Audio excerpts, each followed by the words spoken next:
Hello नमस्कार, स्वागत है आप सभी का। आप देख रहे हैं cricket predictor sponsored by 1xBet and वेम्बे की इंफ्रा डेली एनसीआर। मैं हूं आपके साथ सुजाता। ओल्ड ट्रैफर्ड में भारत और इंग्लैंड के बीच चौथा टेस्ट मैच रोमांचक मोड़ पर पहुंचा और आखिरकार ड्रॉ पर खत्म हो गया। इंग्लैंड ने पूरी कोशिश की कि वो भारत को रोक ले, लेकिन उनके बीच दीवार बन गए वाशिंगटन सुंदर और रविंद्र जडेजा, जिन्होंने इंग्लैंड की तमाम कोशिशों पर पानी फेर दिया और आखिरकार जुझारी पारियों की वजह से ये मैच ड्रॉ हो गया। जडेजा और सुंदर ने न केवल शतक जड़े बल्कि 5वें विकेट के लिए 203 रनों की साझेदारी करके इस मुकाबले की दिशा बदल दी।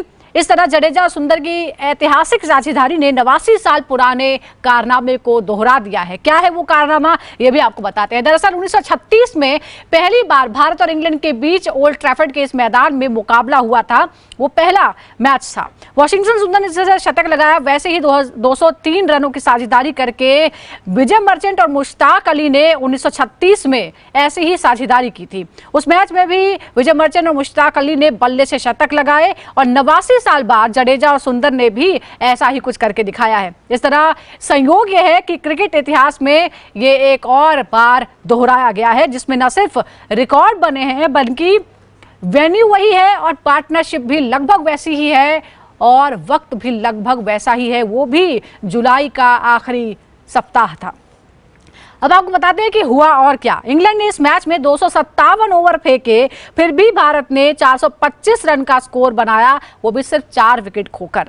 वो भी तब जब टॉप ऑर्डर बिना रन बनाए आउट हो गया था। और इसी तरह भारत ने सीरीज में एक नया इतिहास रच दिया है। 7 बार 350 का स्कोर, वो भी सेना देशों में। यानी भारत का विदेश में अब तक का सबसे बेहतरीन बल्लेबाजी प्रदर्शन हम इसे मान सकते हैं। तो ये तमाम रिकॉर्ड जो हैं वो एक एक करके हम आपको बता रहे हैं। अब जरा डिटेल में आपको बताते हैं वो रिकॉर्ड कौन कौन से बने हैं। शुभमन गिल ने बतौर कप्तान 4 शतक जड़े हैं। इस मामले में वो डॉन ब्रैडमैन से के बराबरी कर गए हैं और उन्हें सुनील गावस्कर के भी बराबरी में है। गिल ने सीरीज में 722 रन बनाए हैं। 25 साल की उम्र में उनके कुल इंटरनेशनल शतक हो गए हैं 18।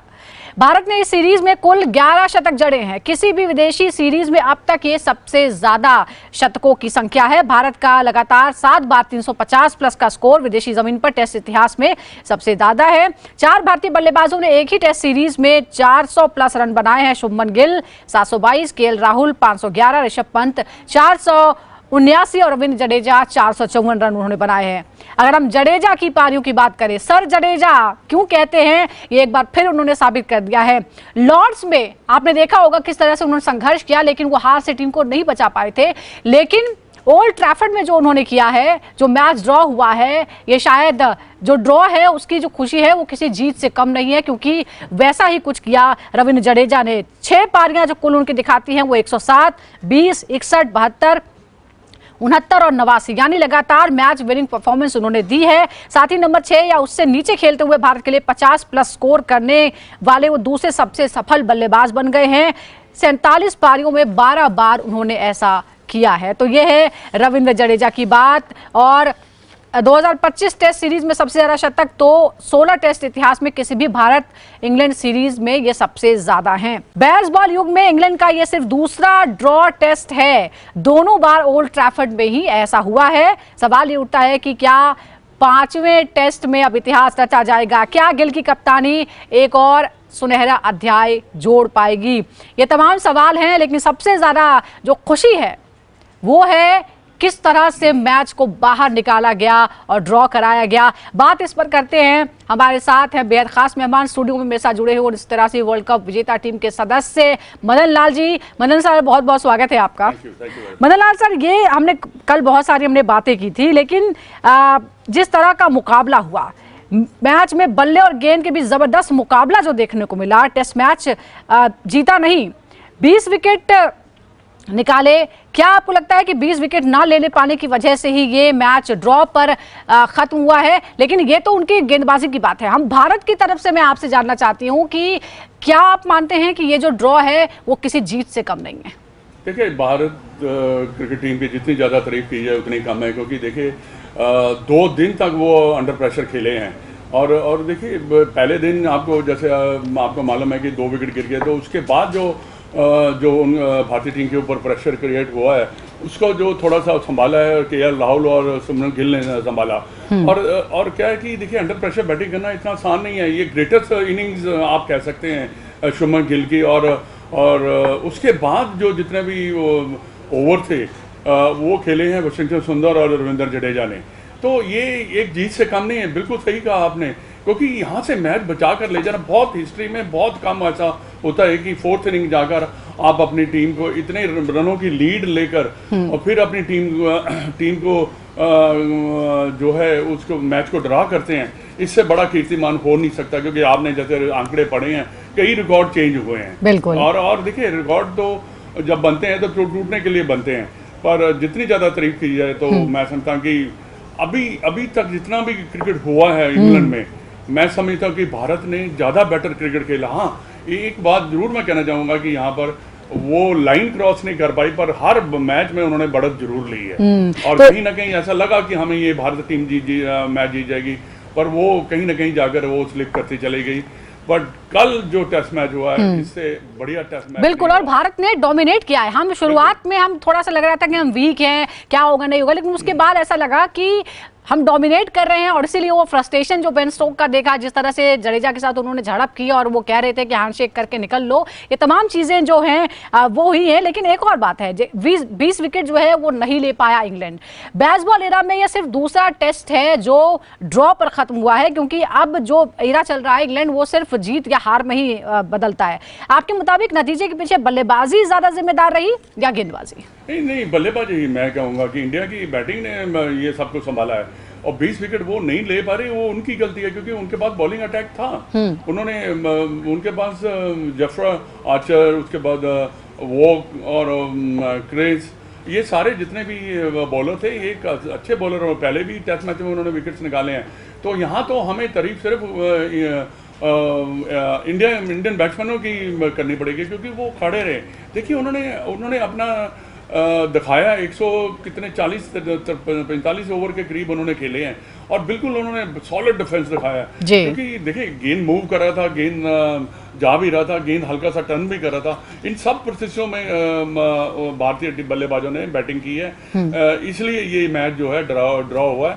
और जो आपने बात की बेन स्टोक, रविंद्र जडेजा की जो वो बनाना चाहते थे, ये देखिए जब आप इतने करीब आ चुके हैं, मैं ये पूछना चाहता हूँ कि बेन स्टोक के अगर खिलाड़ी कोई ऐसा बैट्समैन बैटिंग कर रहा होता, क्या वो छोड़ देता? वो नहीं छोड़ता कभी भी। और बिल्कुल रविंद्र जडेजा और वाशिंगटन सुंदर ने बिल्कुल सही किया कि उन्होंने पूरा अपने 100 पूरा किया। वो डिजर्व करते थे बिल्कुल, क्योंकि इतने 4-5 घंटे उन्होंने बैटिंग की। जब 80 और 90 के ऊपर बैटिंग करें, क्यों नहीं 100 बनाए? मैच भी काफी बाकी पड़ा हुआ था। तो ये बहुत अच्छी बात हुई, क्योंकि एक 100 बनाना जडेजा और बिल्कुल। और ऐसा लगा कि आप पहले आप ड्राइविंग सीट पर थे, लेकिन बाद में आप लिटरली गिड़गिड़ा रहे थे कि आप मैच को छोड़ दो, लेकिन ऐसा हुआ नहीं। जब सर रविंद्र जडेजा है और ड्रॉ जो कराया है लॉर्ड्स का भी बदला है, क्योंकि वहां भी लॉर्ड्स में भी वो आखिरी बॉल तक टिके हुए थे। सिराज जिस अनोखी बॉल पर वो आउट हो गए थे, और शायद उसका नतीजा भी कुछ और रहता। लेकिन एक और बात है मदन लाल सर, सीरीज में हम खासतौर पर देखें तो स्पिनर्स का असर बहुत ज्यादा कम। एक तो हमने स्पेशलिस्ट स्पिनर्स खिलाए ही नहीं, रिस्ट स्पिनर को शामिल करने से क्या आपको लगता है कि मुकाबला ज्यादा कॉम्पिटिटिव हो जाता? और एक और बात है कि क्या मॉडर्न टेस्ट में स्पिन की भूमिका खत्म होती जा रही है, या फिर सिलेक्टर्स ऐसा कर रहे हैं इसलिए हमें ऐसा नजर आ रहा है? क्योंकि कुलदीप यादव की चर्चा तो हम पहले दिन से ही कर रहे हैं। पता नहीं, ये डिपेंड करता है कि अगर कुलदीप को खिलाते, रिस्ट स्पिनर को खिलाते, क्या और उसका रिजल्ट निकला। पर अगर देखा जाए तो वाशिंगटन सुंदर और रविंद्र जडेजा ने बॉलिंग अच्छी की है। अगर जो आपने सवाल किया है कि अगर इंग्लैंड को फोर्थ इनिंग बैटिंग करनी पड़ जाती तो हमारे स्पिनर ज़्यादा बेहतर बॉलिंग करते और उनको आउट भी करते। पर यह है कि स्पिनर की भूमिका रहेगी पेसर के साथ, क्योंकि कई बार ऐसा होता है कि अगर आपके 4 पेसर बॉलिंग कर रहे हैं या 3 कर रहे हैं, उसके बाद जब 4th और 5th डे भी जो विकेट वेयर एंड टेयर होती है, वो वहाँ पे स्पिनर आपको चाहिए। तो स्पिनर की भूमिका हमेशा रहेगी, चाहे पहली इनिंग भी रहेगी और सेकंड इनिंग भी रहेगी। सेकंड इनिंग में ज़्यादा इसलिए होती है, स्पेशली मैं कहूँगा कि आउटसाइड है जहाँ पे इंग्लिश जैसी कंडीशन रहती है, यहाँ सेकंड इनिंग ज़्यादा भूमिका निभाते हैं स्पिनर। और फर्स्ट इनिंग में भी ऐसा देखा है कि रविंद्र जडेजा ने टाइम टू टाइम, वाशिंगटन सुंदर ने हमें ब्रेक थ्रू दिलाया। भूमिका रहेगी, और ये कॉम्बिनेशन होता है एक पेसर का और स्पिनर का, जिससे कि कैप्टन जो है टीम की रणनीति बना पाए। मतलब सर ये देखिए, ये जो बॉलिंग की बात लगातार हो रही है, हमने देखा है कि बहुत अच्छा प्रदर्शन नहीं रहा है, थोड़ा निराशाजनक रहा है। पहली पारी में इंग्लैंड जिस तरह के रिकॉर्ड बनाए, जो टॉप 4 थे वो सब के सब इतने 50+ बना पाए, वो अपना एक रिकॉर्ड हो गया। 669 का जो स्कोर बन गया वो अपने आप में एक ऐतिहासिक था इस मैदान पर। आपको लगता है कि आप मानते हैं कि बॉलिंग जो है वो निराशाजनक है? हमने ये मैच थोड़ा सा निकाल लिया, हमने ड्रॉ जरूर कराया, लेकिन फिर भी बॉलिंग को लेकर तो सवाल हैं ही। देखिए इतने ज़्यादा सवाल भी नहीं है, मैं समझता हूँ, क्योंकि देखिए लास्ट टेस्ट मैच में 193 आपको करना था बैटिंग को, वो नहीं बना पाए। तो इसमें तो बॉलरों ने अच्छा प्रदर्शन किया है। उससे पहले भी जो एजबेस्टन या लीड्स का टेस्ट मैच है, बॉलर का अच्छा प्रदर्शन है। पर ये है कि देखिए कई बार ऐसा होता है कि अगर आपकी दोनों चीज़ें बैटिंग और बॉलिंग एक साथ क्लिक नहीं करती। पर मैं नहीं समझता कि बॉलिंग अटैक ने, हाँ इस टेस्ट मैच में बॉलर्स का जो प्रदर्शन है काफ़ी निराशाजनक रहा है। अगर वो उनका प्रदर्शन थोड़ा सा अच्छा होता तो शायद ये टेस्ट मैच हम निकाल भी लेते। और मैं समझता हूँ कि ये चारों टेस्ट मैच इतना मज़ा आया इनको देखने का, टेस्ट मैचेस का। और भारतीय टीम ने बहुत अच्छा प्रदर्शन किया है, और यंग टीम। और भारतीय टीम की एक और मैं बात करना चाहूँगा, 3, 4, 5 साल पीछे चले जाए, इनको पता है कि मैच को कैसे फाइट किया जाता है और कैसे कमबैक की जाती है। ऑस्ट्रेलिया में इन्होंने बड़ी ज़बरदस्त एक कमबैक की थी। और ये दर्शाता है कि भारतीय टीम गिव अप करने वाली नहीं है। यहाँ से देखो कॉम्बिनेशन बनता है, एक कोच और कैप्टन जो है वो देखते क्या है कि विकेट क्या है। अब ओवल का विकेट देखा जाएगा, अभी विकेट में क्या कॉम्बिनेशन बनना चाहिए। हाँ, हम कुलदीप यादव की बात तो करते हैं क्योंकि is the world best spinner, तो he can do the damage, but depend करता है कि वो बसंती सुंदर और जडेजा को आप निकाल नहीं सकते, क्योंकि दोनों ने अच्छा प्रदर्शन किया। अब देखना कि पेसर में से किसी को ड्रॉप करके क्या उनको खिला सकते हैं या नहीं खिला सकते हैं, ये डिपेंड करता है कैप्टन और कोच के ऊपर। चलिए, तो 5वें टेस्ट में इंतजार हमें करना होगा और परिस्थितियों के हिसाब से फैसला लिया जाएगा। लेकिन मदनलाल सर, एक और बात है, क्या आपको लगता है कि शुभमन गिल टीम को पूरी तरह से नियंत्रण करने में थोड़ा सा जूझ रहे थे, चाहे वो कप्तानी के फैसले को हो या फिर मैदान पर टीम का नेतृत्व करने का? ड्रॉ हुआ है मैच, लेकिन हमने देखा है किस तरह से शुरुआत में स्ट्रगल हुआ। वाशिंगटन सुंदर को बॉलिंग के लिए बहुत लेट लाया गया। उनकी कप्तानी को लेकर आप क्या कहेंगे इस मुकाबले में? देखिए ये यंग कैप्टन है, ये स्टेप बाय स्टेप लर्निंग करता चला जाएगा, क्योंकि इस मैच में, टेस्ट मैच में उनको बहुत कुछ सीखने को मिला होगा। अब हम एक्सपेक्ट नहीं कर सकते कि 4-5 टेस्ट मैच उन्होंने कैप्टनसी की, हम उसको आंकें कैसा कैप्टन है। पर आने वाले समय में आप देखेंगे कि ये ज़्यादा से ज़्यादा अच्छी कैप्टनसी करता जाए। जो गलतियां कैप्टन करता है उसको भी रियलाइज होता है, यार मैं ये गलती कर चुका हूँ, तो वो उसके ऊपर प्रूव करना चाहता है। पर सबसे अच्छी बात शुभमन गिल में क्या है कि उसकी खुद की परफॉर्मेंस बहुत अच्छी चल रही है। ये सबसे बड़ी बात है। कई बार आपकी अच्छी परफॉर्मेंस नहीं चल रही थी तो रिफ्लेक्ट कर जाती है टीम के ऊपर, ऐसा नहीं है। और शुभमन गिल आने वाले समय में आप देखेंगे कि ये इसका नाम एज ए कैप्टन भी काफ़ी देखिए बड़ा होगा, क्योंकि जैसे वो बैटिंग में उन्होंने किया है, डॉन ब्रैडमैन के साथ अब वो पहुंच चुके हैं, और सुनील गावस्कर और बड़े बड़े खिलाड़ियों उन्होंने रिकॉर्ड भी तोड़ दिए हैं। पर मैं समझता हूँ कि ये सीखेगा। अभी थोड़ा सा कहते हैं ना, अभी उसने चलना सीखा है। अब जब वो बिल्कुल चलना सीख जाएगा फिर दौड़ना सीखेगा। तो ये बात है, क्योंकि ये भी बात कही जा रही है कि शुभमन गिल जो हैं वो विराट कोहली के राह पर चल रहे हैं, लेकिन शायद उनको गेंदबाजों का साथ नहीं मिल पा रहा है। पर मदनलाल सर, एक और बात है, अभी जिस तरह से 4 टेस्ट गुजरे हैं, जिस तरह के उतार चढ़ाव देखे हैं, और जिस तरह से बहुत ही परेशानी में बावजूद हम संघर्ष भी किया है और मैच को बाहर भी निकाला है, क्या आपको लगता है कि आखिरी टेस्ट सीरीज जो है, हम इंडियन टीम जो है इस वक्त इतनी मेंटली स्ट्रांग है कि वो आखिरी टेस्ट में पासा पलट सकती है, जीत की तरफ भी बढ़ सकती है? देखिए, जो आपने बात की है ना, मेंटली स्ट्रांग है, मैं समझता हूँ कि इंडियन टीम ज़्यादा मेंटली स्ट्रांग है, इसलिए कि उन्होंने जो 4 मैचेस के लिए जिस परिस्थिति से खेले हैं, उसमें अगर आप देखा जाए तो इंडिया की बढ़त भी रही है और मेंटली उन्होंने स्ट्रांग है। आप आज जो मैच जो उन्होंने कल ड्रॉ किया है उससे कितने ज़्यादा वो मेंटली स्ट्रांग हो गए। और इस टेस्ट मैच की सबसे ज़्यादा खुशी मैं आपको बताऊं कैप्टन को हो रही होगी, क्योंकि आपका कैप्टन उतना ही अच्छा जितनी आपकी टीम अच्छी है। बट खुशी इसलिए है कि उनके जो बाकी खिलाड़ी थे उन्होंने रिस्पॉन्सिबिलिटी ली और मैच को ड्रॉ कराया। 1 या 2 खिलाड़ियों से आपके मैच जो है टेस्ट सीरीज जीती नहीं जाती, और अगर एज ए टीम आप परफॉर्म कर रहे हैं तभी जाकर आप ना बड़ी बड़ी टूर्नामेंट या सीरीज जीते हैं। पर डेफिनेटली आप देखेंगे कि जो ओवल टेस्ट मैच है जहाँ पे होगा वो जो विकेट है वो इंडियन टीम को ज़्यादा सूट करती है, जी। क्योंकि वो विकेट बिल्कुल टोटली डिफरेंट है इन विकेटों से। अब हमारे साथ पूर्व cricketer and selector Sarandeep Singh भी जुड़ गए हैं। सरनदीप जी, हम चर्चा कर रहे हैं जिस तरह से ये ड्रॉ मैच हुआ है, लेकिन आप इसके लिए क्या मानते हैं? बारिश और धूप की मिलीजुली परिस्थितियां, आपको लगता है कि गेंदबाजों ने स्विंग और स्पिन का बेहतर इस्तेमाल नहीं किया, या गेंदबाज हालात का फायदा नहीं उठा सके, रन रेट जिससे मैच नतीजे तक नहीं पहुंच पाया?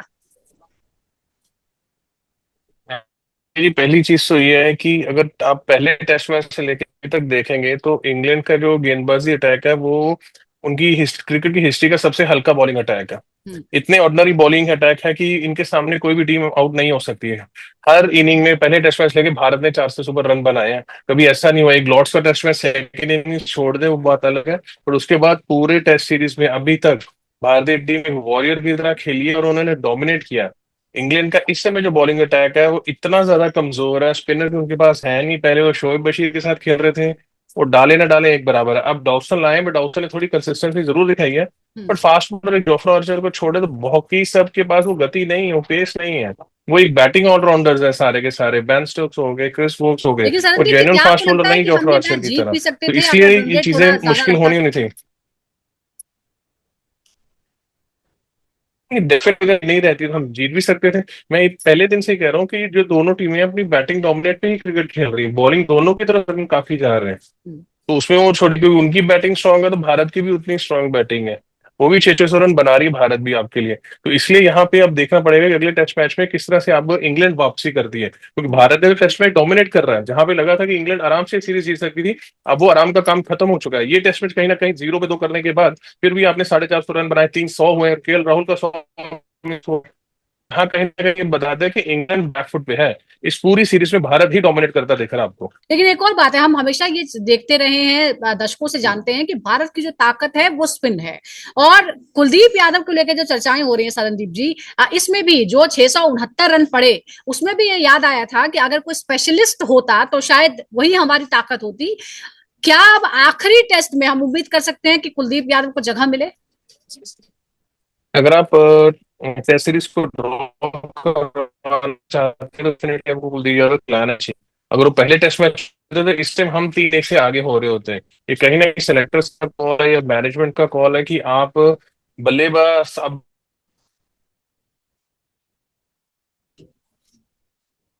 जी। इंडिया अपनी खिला रहे हैं। कल भी मैंने बात की थी इसी चीज पे कि हम ड्राई विकेटों पे खेल रहे हैं। ये वो इंग्लैंड टीम नहीं है, क्योंकि उनके अपने पास उनके सारे गेंदबाज इंजर्ड है। उनके पास बॉलर्स है ही नहीं, इसलिए वो बैटिंग विकेट्स दे रहे हैं आपको खेलने के लिए। तो क्यों नहीं आप उसका फायदा उठाते? क्यों नहीं कुलदीप यादव आपके लिए तीसरे चौथे दिन इतना डेंजरस हो सकता है? अगर यहाँ भी इस टेस्ट मैच में खेल रहा होता तो शायद इंग्लैंड उतने बड़े रन नहीं बना सकती है, क्योंकि उसको हिटिंग करना इतना आसान नहीं है। Is one of the best spinner we are having the world cricket. तो उसको अगले टेस्ट मैच में डेफिनेटली आपको शार्दुल ठाकुर को आराम दीजिए। खिला लिया हो गया, अब आपको जीतना है तो आपको कुलदीप यादव को लेकर। अच्छा, रविंद्र जडेजा और वॉशिंगटन सुंदर ने जाहिर तौर पर इस मैच को बाहर निकालने का, ड्रॉ कराने का पूरा जो क्रेडिट है उन्हें जाता है। लेकिन सरनदीप जी, एक और बात है, जब वो एक ऑलराउंडर की तरह टीम में खेल रहे हैं, आपको लगता है कि शुरुआत में पहली पारी में अगर थोड़े विकेट भी वो लेते तो शायद ये मैच फंसता ही नहीं और हम जीत सकते थे? नहीं, देखिए वो एबिलिटी नहीं है विकेट टेकिंग लेने की, इसलिए नहीं ले पाते विकेट। उतने ओवर्स नहीं मिलते करने के, वो गति नहीं, वो पेस नहीं उनके पास। इसलिए कहीं ना कहीं जसप्रीत बुमराह, मोहम्मद सिराज पे बहुत ज्यादा लोड आ जाता है, उनको गेंदबाजी करनी पड़ती है। इस टेस्ट मैच में हमने अंशुल कंबोज को भी मौका दिया। देखिए उनके पास भी वो गति नहीं है, उन्होंने भी बहुत सारे रन दिए हैं। तो फिर कहीं ना कहीं क्या होता है कि दो गेंदबाजों में ज्यादा प्रेशर बनाने के चक्कर में फिर इतने ज्यादा रन बनने शुरू हो जाते हैं। तो इसलिए हम कह रहे हैं कि आपको एक एक्स्ट्रा स्पिनर क्यों खिलाना चाहिए, क्योंकि 3 जेन्युइन फास्ट बॉलर, फिर शार्दुल ठाकुर भी खेल रहे हैं आपके पास, फिर बैटिंग ऑलराउंडर भी। इससे बेटर उन दोनों में से एक तो खिलाइए। आपको बैटिंग शॉट कर रही है तो शार्दुल को आप रख सकते हैं, अंशुल कंबोज को हटा के शार्दुल ठाकुर की जगह पेसर खेल सकते हैं। ओवर उन्होंने भी 10 डालने, 10 इसने भी डालने। कुलदीप के होते ये हो सकता है कि वो एक लंबे स्पेल्स डाल सकते हैं, वो एक विकेट टेकिंग एबिलिटी बन सकता है आपके लिए। उस तरीके से आपको सोचना चाहिए। और डेफिनेटली आप लास्ट टेस्ट मैच है, इसमें आपके पास जो आपके हथियार है वो सारे आपको यूज कर लेने चाहिए, क्योंकि इसके बाद फिर इससे अच्छी अपॉर्चुनिटी ड्रॉ करने की भारत को कब मिलेगी वो नहीं पता। सरनदीप जी, आप क्या मानते हैं? इंडिविजुअली उनका जो प्रदर्शन है, 4 सेंचुरीज उन्होंने लगाई, जो अपने आप में एक रिकॉर्ड है, और कप्तान के रूप पर आप कैसे आंकते हैं उनकी इंडिविजुअल के तौर पर भूमिका और कप्तान के तौर पर भूमिका मैनचेस्टर टेस्ट में? नहीं देखिए, कुछ डिसीजन बिल्कुल हो सकते हैं, जैसे कि वॉशिंगटन में सुंदर को बहुत देरी से गेंदबाजी पे लेके आए। हम्म। बट वही चीज है कि लर्निंग है, सीख रहे हैं अभी तक वो ना इन चीजों को, कैसे चीजों को और बेहतर किया जा सकता है। और जैसे मदन सर ने कहा कि वो जैसे जैसे खेलता जाएगा चीजें सीखता जाएगा। आपने टूर से पहले किसी को उम्मीद नहीं थी कि शुभमन गिल इस तरह से परफॉर्मेंस करके बाहर निकलेंगे, इतनी अच्छी कैप्टनसी करेंगे कि भारत इस टेस्ट मैच को, टेस्ट सीरीज को डोमिनेट करता दिखेगा। सब कुछ अलग अलग क्यास ही लगाए थे कि अच्छा नहीं होगा, बट हर चीज हटके यहाँ पे हुई है। वो एक पॉजिटिव साइन है यहाँ पे। और अच्छी चीज है, उसका अपना फॉर्म अच्छा है, टीम का फॉर्म अच्छा है, सारे बैट्समैन उनके जितने ऊपर से है, सारे के सारे उनके लिए रन भी बना रहे हैं, परफॉर्मेंसेज बहुत अच्छी हुई है, गेंदबाजी अच्छी हुई है। मैं कह सकता हूँ कि फास्ट बॉलर्स ने विकेट निकाले आपके लिए। इंजरी कंसर्न जरूर है, अगर आकाशदीप इस टेस्ट मैच में होते तो शायद क्या पता उतने रन नहीं बनते। हम्म। चीजें कुछ डिफरेंट तरीके से होती हैं जो भारत के तरफ नहीं गई हैं। बट हमेशा अपना माइंड जो है पॉजिटिव रखना चाहिए, अपना इंटेंट हमेशा जीतने का आप रखें तो डेफिनेटली चीजें के लिए अच्छी ही होती जाएंगी। और वही चीज शुभमन गिल को एज ए कैप्टन यहाँ पे करते जाएंगे रेगुलर बेसिस पे, क्योंकि आप लगातार काफी सालों भारत के कप्तान रहेंगे, तो अब हम्म। उनको अपनी एक टीम बिल्टअप करनी है, अपने डिसीजंस खुद लेने पड़ेंगे। ना कि अभी तक तो ऐसा लग रहा है कि जैसे उनको डिसीजंस ईश्वर के मानने पड़ रहे हैं। पर जैसे जैसे वो सीनियर होते जाएंगे, सीरीज जीतते जाएंगे, कॉन्फिडेंस आता जाएगा, तो अपनी टीम को खुद बिल्टअप करना शुरू कर देंगे। जी। चलिए हम उम्मीद करते हैं, लेकिन फिलहाल जो है वो मोमेंटम हाई है। मैच ड्रॉ जरूर रहा है, लेकिन जिस तरह का जज्बा दिखाया गया और जिस तरह से डोमिनेट किया है आखिरी दिन भारतीय टीम ने, जाहिर तौर पर यही वाला जो जज्बा है और यही माइंडसेट लेकर ओवल में जाएंगे 5वें टेस्ट के लिए भारतीय टीम। बहुत बहुत शुक्रिया आपका मदन लाल सर, और साथ ही सरनदीप जी आपका भी बहुत बहुत शुक्रिया। दर्शकों का भी बहुत बहुत शुक्रिया हमारे साथ जुड़ने के लिए। इसी तरह तमाम अपडेट के लिए लगातार जुड़े रहिए क्रिकेट प्रेडिक्टर के साथ। और एक छोटे से ब्रेक के लिए